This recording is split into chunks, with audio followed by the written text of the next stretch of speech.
How to find angle between two vectors. अगर आपको दो वेक्टर गिवन है तो उनके बीच में अगर एंगल फाइंड करना हो तो हम कैसे करेंगे। तो हमने कहा suppose there are two vector a and vector b. ठीक, तो हमने पहले देख रखा है कि अगर किसी वेक्टर को हम क्या करते हैं, उसका डायरेक्शन चेंज किए बिना, सपोज ये कोई वेक्टर है, इसका डायरेक्शन चेंज किए बिना स्पेस में इसको कहीं भी मूव करा दीजिए। जैसे वेक्टर यहाँ पे रखा हुआ था, ठीक, तो हमने क्या किया, इसको उठा के यहाँ पे रख दिया। अगर इसका हम डायरेक्शन चेंज नहीं कर रहे हैं, ये इसका क्या है, अभी भी पैरेलल है, तो ये दोनों वेक्टर क्या है, सेम है, यानी मैग्नीट्यूड और डायरेक्शन चेंज ना किया जाए तो स्पेस में इस वेक्टर को आप कहीं भी मूव करा दीजिए, वेक्टर क्या रहेगा, सेम रहेगा। ठीक, तो इसी बेसिस पे क्या कहते हैं, हमें ए और बी के दो वेक्टर्स हैं जिनके बीच में क्या करना है, एंगल फाइंड करना है। तो हमें अगर किन्हीं भी दो वेक्टर्स के बीच में एंगल फाइंड करना है तो बेसिक कंडीशन क्या है, इन वेक्टर्स को कुछ इस तरह से अरेंज करते हैं कि दोनों का टेल एक दूसरे से कंबाइन रहे।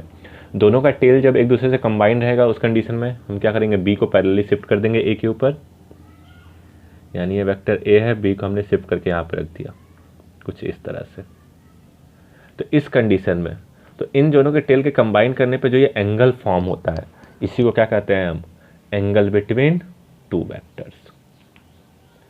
This will be known as angle between two vectors.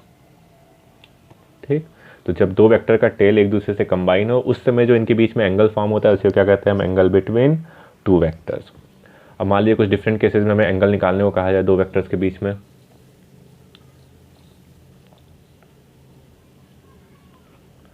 Find angle between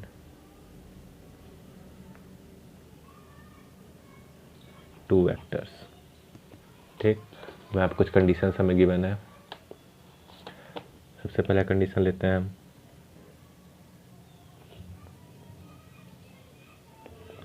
कोई दो वेक्टर हैं ए और बी, कुछ इस तरह से कंबाइन है, ये एंगल हमें गिवन है 30 डिग्री। कहा जाए find angle between two vector, तो हम क्या कहेंगे, हम इसको पैरेलली शिफ्ट करेंगे, इसका बिना डायरेक्शन चेंज किए हमने ए को शिफ्ट किया, this will be vector a. Similarly b को हम आगे की ओर शिफ्ट करेंगे, this will become vector b. तो ये एंगल क्या होगा, वर्टिकली अपोजिट एंगल 30 डिग्री, यानी एंगल बिटवीन टू वेक्टर्स कितना हो जाएगा, तो theta will be equal to 30 degree. ठीक, सिमिलरली एक क्वेश्चन में सपोज गिवन है,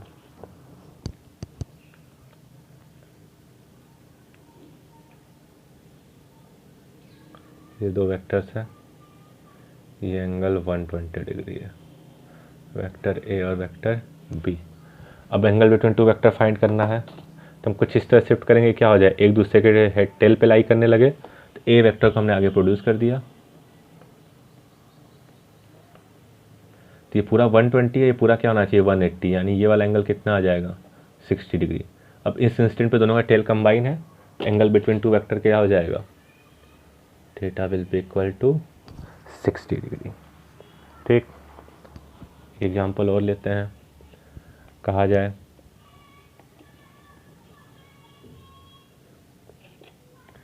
एक वेक्टर है, यहाँ से क्या है 30 डिग्री पे है, बी वर्टिकल से, वहीं दूसरा वेक्टर क्या है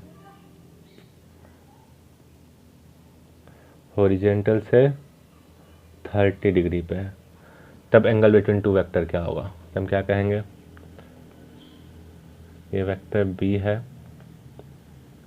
ये वेक्टर ए है, ये 30, तो एंगल क्या हो जाएगा 60, यानी पूरा एंगल कितना हो जाएगा 90 degree.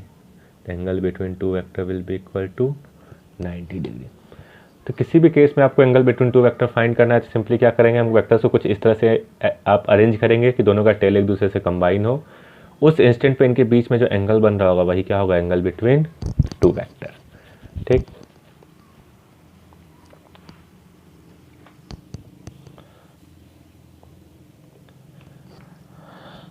Next addition of two vectors.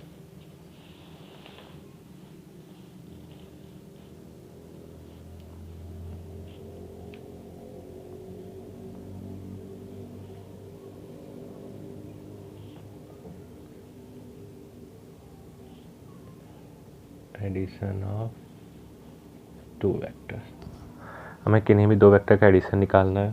तो हमने कहा सपोज वेक्टर ए और वेक्टर बी कुछ इस तरह से गिवन है, इनके बीच का एंगल सपोज थीटा है। तो कहा जाए इन दोनों वेक्टर का एडिशन कितना होगा। ठीक, हमें फाइंड करना है। तो सबसे पहले कुछ बेसिक टर्म्स देखते हैं एडिशन ऑफ टू वेक्टर्स के। तो रूल क्या कहता है, सबसे पहला we arrange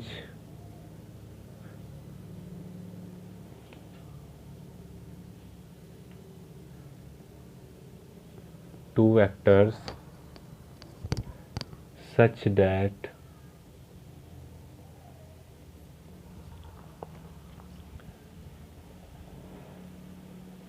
tail of one vector lie on the head of another vector। ठीक, हम इसको कुछ इस तरह अरेंज करेंगे कि एक का टेल क्या करे, दूसरे के हेड पे लाई करे। यानी हम क्या करेंगे, इसको पहले लिए यहाँ पे शिफ्ट करेंगे वेक्टर बी को कुछ इस तरह से कि इसका टेल क्या कर रहा है, इसके हेड पे लाई कर रहा है। अब ठीक, अब ऐसा करने के बाद सेकंड कंडीशन क्या कहता है, लाइन ज्वाइनिंग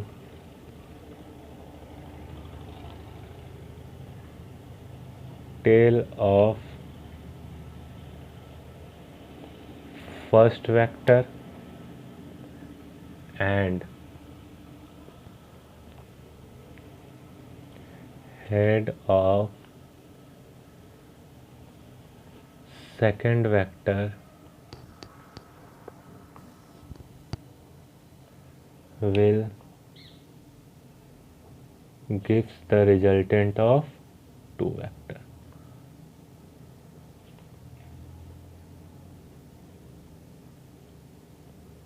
इस इंस्टेंट पर फर्स्ट वेक्टर के टेल को और सेकेंड वेक्टर के हेड को हम क्या करेंगे, कंबाइन कर देंगे। तो ये जो लाइन होगा वही क्या देगा, हमें रिजल्टेंट देगा, वेक्टर ए प्लस बी। ठीक, तो ये दो होते हैं और इन दोनों को कंबाइन करके जो बनता है, क्योंकि यहाँ पे एक ट्रायंगल बन गया इसलिए इस लॉ को हम और क्या कहते हैं, triangle of vector addition.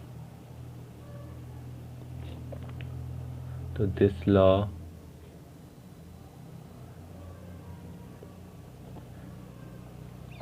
is also known as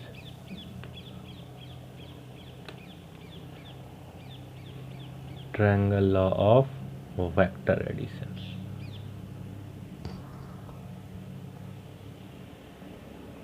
ठीक, तो वर्ड्स में एक्सप्लेन करना और triangle law of vector addition को तो हम क्या कहते हैं,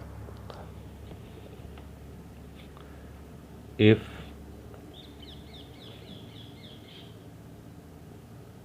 to vectors A and B are consecutive sides of triangle such that tail of one lie on head of another, then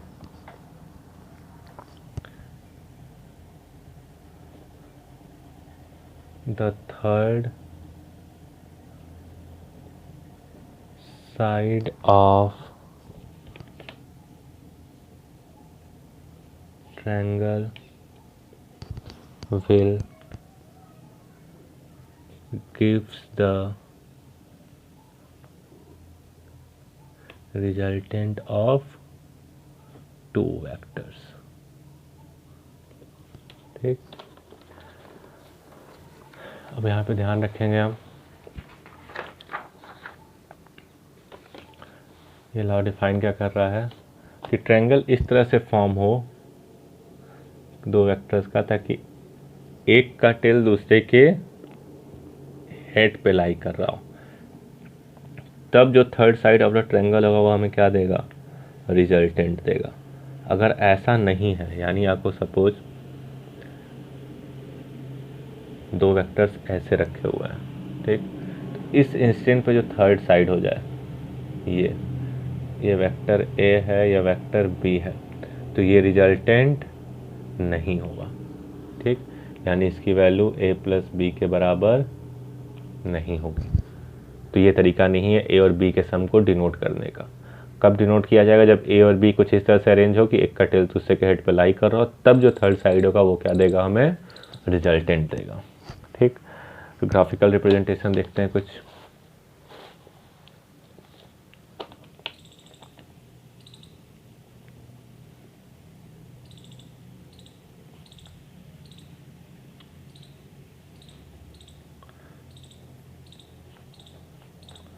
मान लिए कहा जाए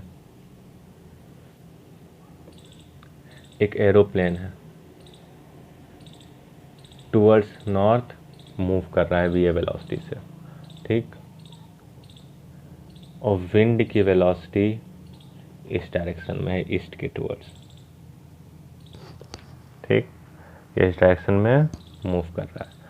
तब एरोप्लेन की वेलोसिटी किधर होगी, वो आपको किधर उड़ता हुआ दिखाई देगा। एरोप्लेन इधर था, विंड इधर था, क्योंकि हवा में है, तो जो आपको ग्राउंड से एरोप्लेन मूव करता हुआ दिखाई देगा उसका डायरेक्शन क्या हो जाएगा, तो हम क्या कहेंगे, खुद की वेलोसिटी प्लस विंड की वेलोसिटी, इन दोनों का सम होगा। तो इन दोनों का सम यानी this will be the direction of aeroplane with respect to wind, ये इधर जाता हुआ दिखाई देगा हमें, इन दोनों के सम, ठीक, नेट वेलोसिटी इधर होगी। इसी तरह मान लीजिए हमसे कहा जाए कि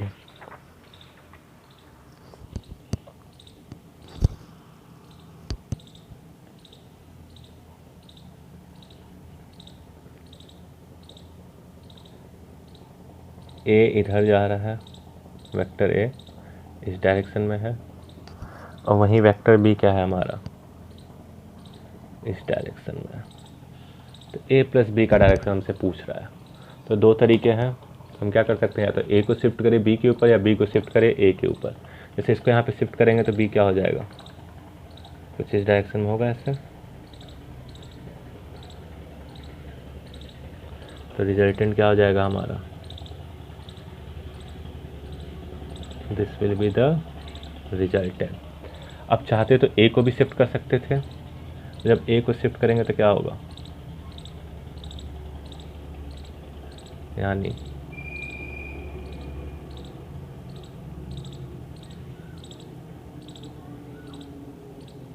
और ए को शिफ्ट करेंगे तो रिजल्टेंट ये होगा।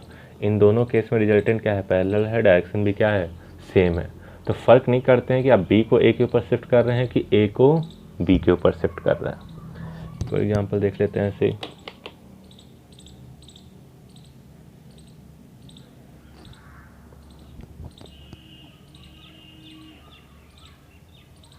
सपोज वेक्टर ए है और यह वेक्टर बी है, हमने वेक्टर बी को शिफ्ट किया इसके ऊपर, ठीक, तो this will be the direction of resultant. अगर ए को शिफ्ट करेंगे सिमिलरली,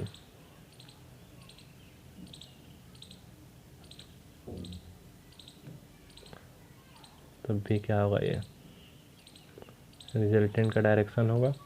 तो फर्क नहीं पड़ता, ये दोनों क्या रहेंगे, एक दूसरे के पैरेलल, मैग्नीट्यूड भी सेम रहेगा। तो आप बी को ए पे शिफ्ट करिए चाहे ए को बी पे, रिजल्टेंट क्या रहने वाला है, सेम रहने वाला है। तो ग्राफिकली इस तरह हम एडिशन को फाइंड आउट करते हैं। एनालिटिकली फाइंड करना हो तो कैसे करेंगे, देखते हैं।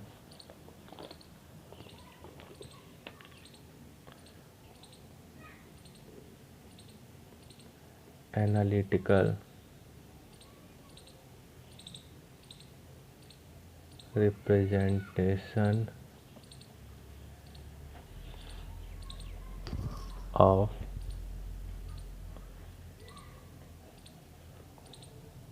Triangle law of vector addition.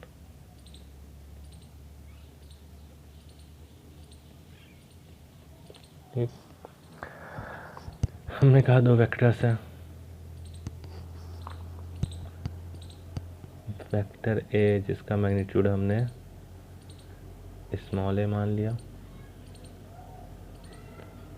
और वेक्टर बी जिसका मैग्नीट्यूड हमने स्मॉल बी मान लिया।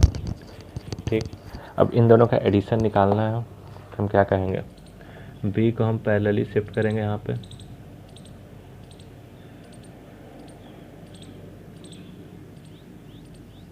तो इस इंस्टेंट पे जो ये लाइन होगी ये हमें क्या मिलेगी, रिजल्टेंट देगा ए प्लस बी। तो हमें इस रिजल्टेंट का मैग्नीट्यूड फाइंड करना है। तो मान लेते हैं इसका मैग्नीट्यूड कितना है, आर है स्मॉल, ये एंगल थीटा है और रिजल्टेंट फाई एंगल पर है। अब इस कंडीशन में ये ए है, ये भी क्या होगा बी। हमने यहाँ से परपेंडिकुलर एक ड्रॉप किया। ठीक, ये एंगल थीटा है तो ये भी क्या होगा थीटा। अब नाम दे देते हैं सपोज ओ, ये पॉइंट ए, ये पॉइंट बी, ये पॉइंट सी। तो in triangle A B C, ठीक, साइन थीटा कितना हो जाएगा, sine theta will be equal to perpendicular by B C by hypotenuse A B. ठीक, जहाँ बी सी की वैल्यू हमें मालूम नहीं पर ए बी की वैल्यू कितनी है बी, तो यहाँ से हमें क्या मिल जाएगा B C is equal to B sine theta. तो हमें मैग्नीट्यूड मिल गया बी सी का। Similarly cos theta will be equal to A C by A B. Rearrange करेंगे तो A C is equal to क्या आ जाएगा बी cos थीटा। ठीक, अब इन ट्रायंगल ओ बी सी,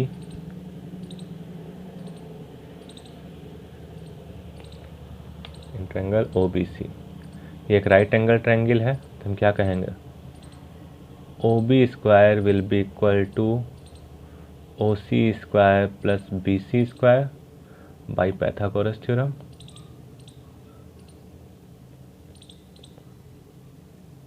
ठीक, तो यहाँ से हम क्या लिख सकते हैं ओ बी की वैल्यू, उसको O B square will be equal to O C को लिखा जाता है ओ ए प्लस ए सी का square plus B C square, जहाँ ओ बी क्या है रिजल्टेंट यानी आर हो जाएगा।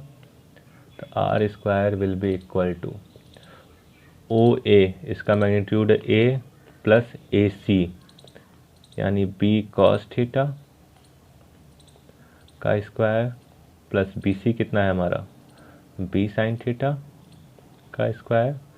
इसको ओपन आउट करेंगे तो R square is equal to A square plus 2ab cos theta plus B square cos square theta plus B square sine square theta. इसमें से बी स्क्वायर कॉमन ले लेंगे तो cos square plus sine square theta यानी 1। तो हमारा क्या मिल जाएगा R square will be equal to A square plus B square plus 2ab cos theta, या R is equal to root over A square plus B square plus 2ab cos theta. तो ये हो जाएगा रिजल्टेंट का magnitude. और resultant का direction बताना हो तो क्या हो जाएगा हमारा, तो यहाँ से tan phi will be equal to perpendicular by base यानी B C by O C. तो यहाँ से हमें क्या मिल जाएगा tan phi will be equal to B sine theta divided by A plus B cos theta. तो this will be the direction of vector. तो ये दो फॉर्मूला मिले जिसको हम याद रखेंगे और आगे यूज करेंगे फॉर फर्दर कैलकुलेशन।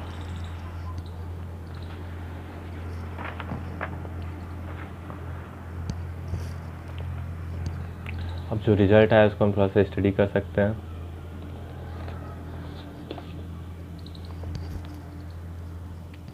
हमारा क्या आया रिजल्ट कि R इज इक्वल टू क्या होगा resultant A square plus B square plus 2ab cos theta. यानी हम क्या करेंगे, दो वेक्टर्स के बीच का एंगल चेंज करते जाएंगे उनका मैग्नीट्यूड चेंज किए बिना, तो रिजल्टेंट क्या होगा, वेरी करेगा। तो रिजल्टेंट कब मैक्सिमम होगा, कब मिनिमम होगा। तो first case resultant will B maximum. तो मैक्सिमम कब होगा, जब ए और बी तो कांस्टेंट, यानी जब कॉस थीटा क्या हो जाए, मैक्सिमम हो जाए, यानी कॉस थीटा 1 हो जाए, यानी थीटा क्या हो जाए, 0 डिग्री। इसका मतलब क्या हुआ, व्हेन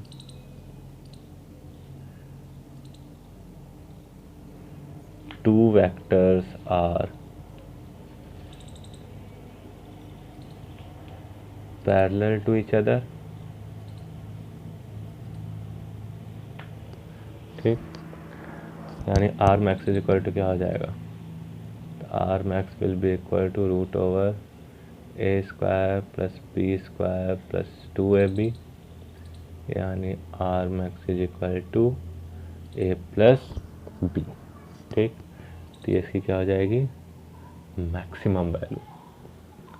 सिमिलरली मिनिमम वैल्यू कब होगी,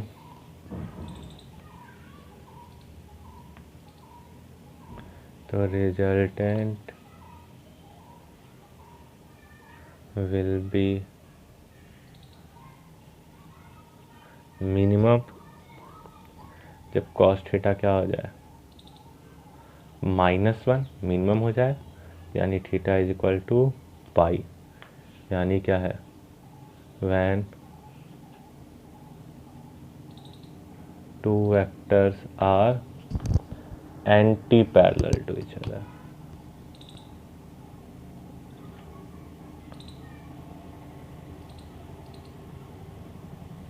ठीक, तो आर मिनिमम कितना हो जाएगा,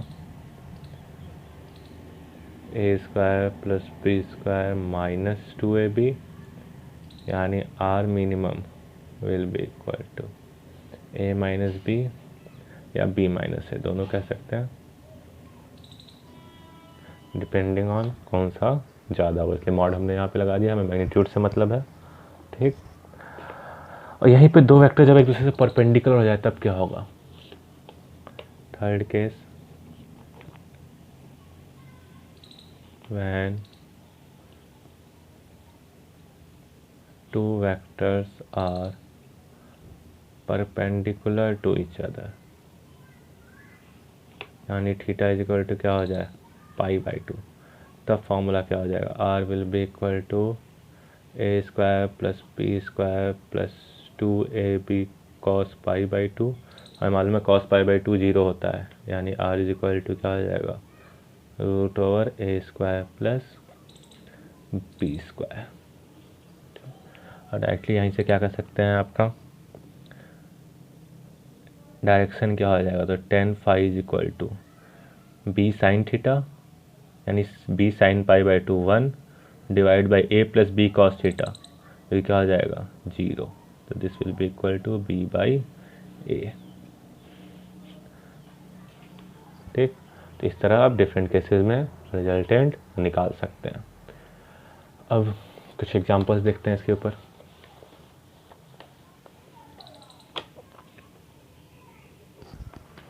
सबसे पहला एग्जांपल देखते हैं, हमसे कह रहा है if two equal vectors have their resultant, two equal vectors have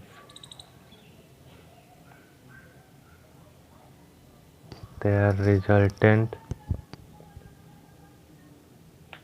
equal to either of them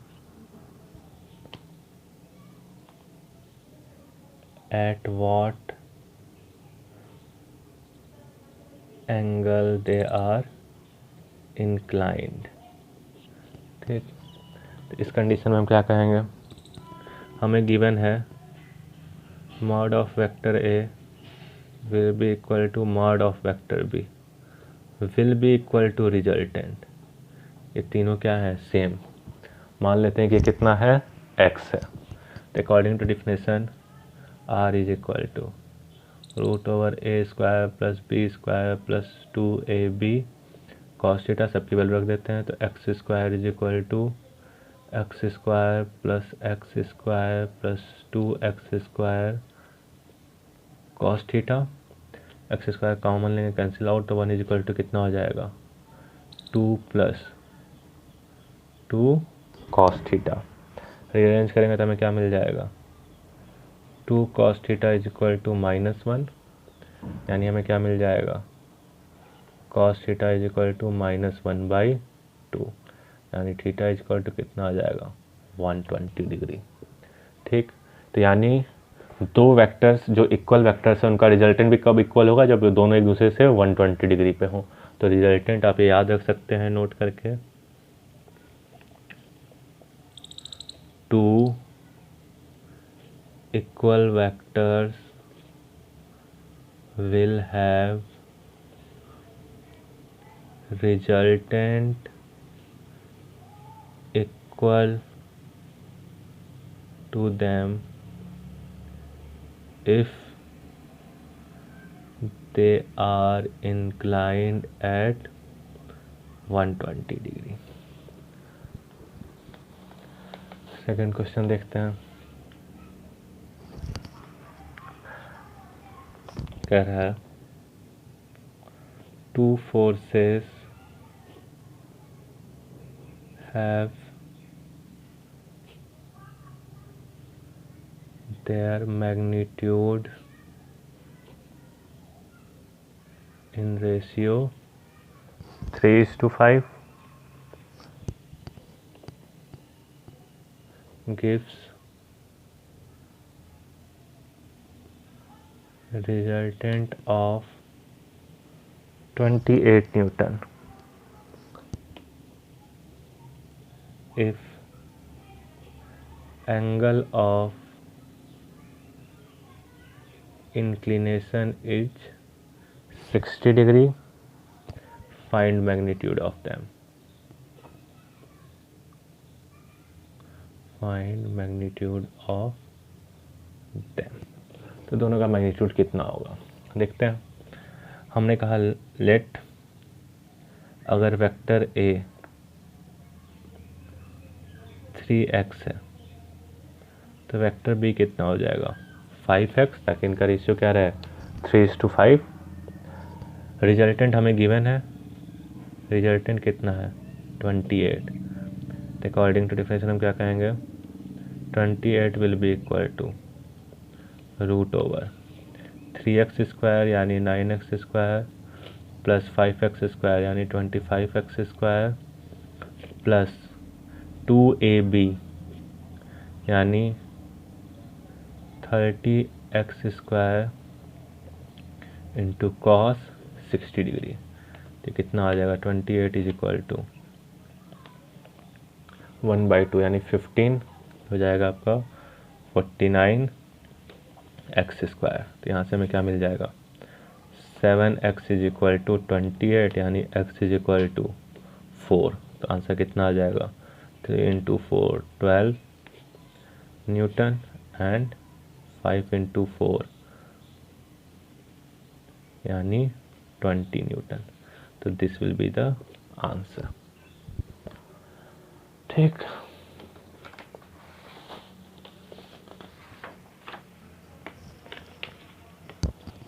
एक क्वेश्चन और देखते हैं। कह रहा है the resultant of two vectors a and b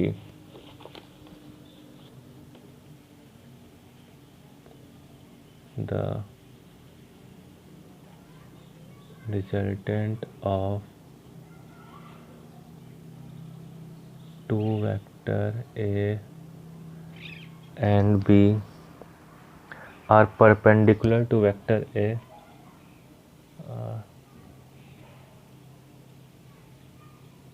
perpendicular to vector a and its magnitude and its magnitude is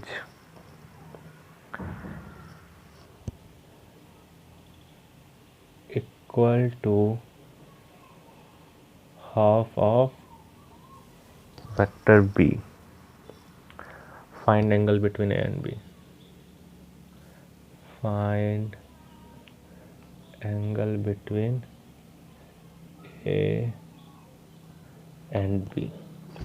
ठीक, अब ए और बी के बीच में एंगल हमें फाइंड करना है। देखते हैं,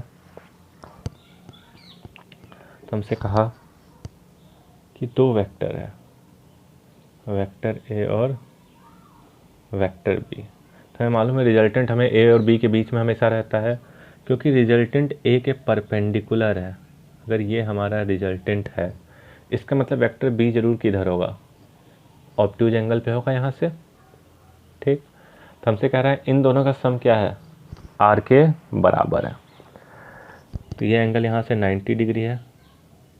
अगर ये एंगल यहाँ से थीटा मान लिया जाए, तो बी का एक कंपोनेंट इधर आएगा, इधर कितना आएगा आपका बी साइन थीटा, और ये वाला कितना होगा बी कॉस थीटा। ठीक, तो अब यहाँ से आप क्या कह सकते हैं, क्योंकि रिजल्टेंट का कोई भी कंपोनेंट एक्स डायरेक्शन में नहीं है, यानी ये दोनों जरूर एक दूसरे को क्या कर रहे होंगे, कैंसिल आउट कर रहे होंगे। सिर्फ ये वाला कंपोनेंट बचना चाहिए, एक्स कंपोनेंट कोई भी नहीं होना चाहिए, रिजल्टेंट किधर अपवर्ड है, इन दो वेक्टर्स का सम की बात कर रहे हैं।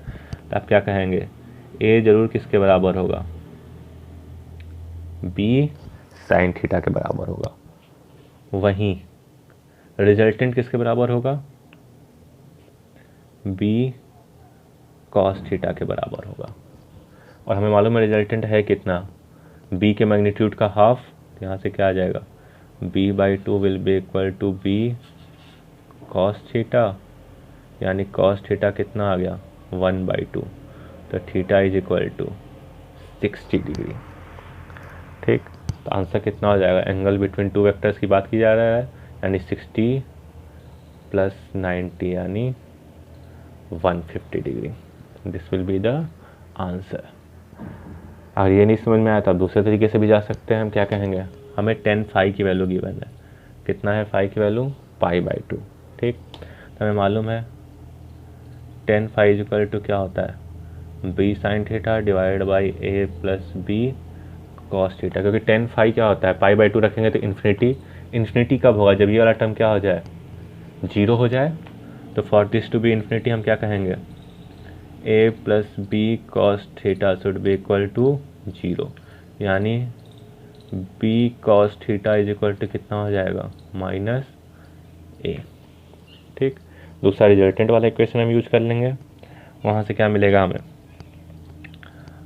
r² will be equal to a² plus b² plus 2ab cos theta. जहाँ r की वैल्यू हमें मालूम है कितना है b/2, तो यहाँ पे रख देंगे हम। तो b²/2 will be equal to a² plus b² plus 2ab cos theta. जहाँ a की वैल्यू भी हमें मालूम है b कॉस थीटा, वो भी यहाँ पे पुट कर देंगे। तो इस कितना हो जाएगा ये आपका b²/2 will be equal to b² cos² theta plus b² plus a की वैल्यू रखेंगे तो ये माइनस हो जाएगा 2b² cos² थीटा। अब b² के लिए यहाँ से सॉल्व आउट कर लेंगे, सॉल्व आउट करके देखेंगे आंसर यही आएगा। ठीक, तो आंसर विल बी 150 डिग्री। इसको क्रॉस चेक कर लीजिएगा आगे सॉल्व आउट करके, रीअरेंज करके।